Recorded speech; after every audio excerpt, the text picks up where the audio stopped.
Today, I'm standing in an unassuming old Bangalore. It's really hard to imagine that more than 200 years back, this very ground was something very different. This was the secret rocket factory of Tipu Sultan, known as the Karkhana, where iron cased rockets were crafted and tested under the cover of the night. Interestingly, the name Taramandal Pet itself means galaxy market, because back then the night sky here would light up with the trails of the rockets bursting in the sky. This was a game changer those days in the military technology. The British were terrified of them, even calling them as flying plague. They sent spies and intelligence agents to in and fro around this area in Avenue Road to learn about this unfamiliar weapon for them.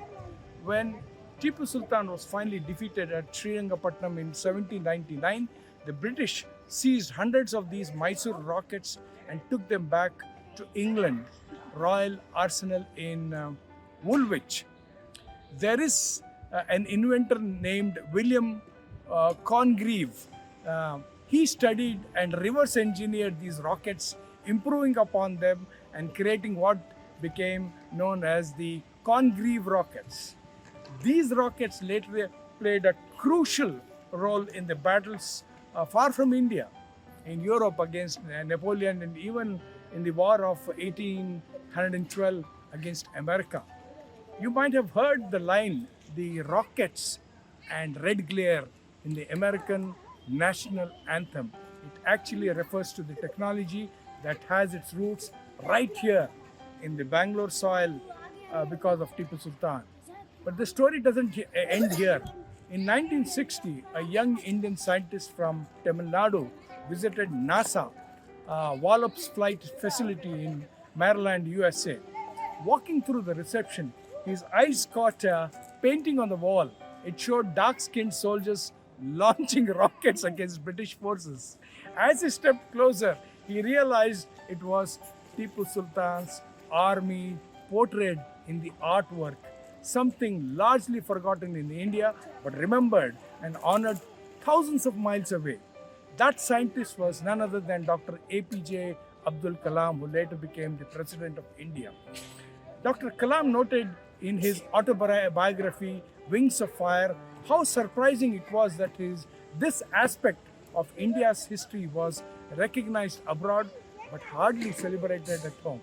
Years later, when he was the president, he sent a top scientist from DRDO, a person named Siva Thanu Pillai, to study the original sites of Tipu's rocket operations in Srirangapatnam. Pillai famously declared that this place was the true birth of rocketry and that India deserved to be known as the father of this technology worldwide. Today, the only physical reminder left at this rocket factory is the single stone pillar behind me standing in this playground.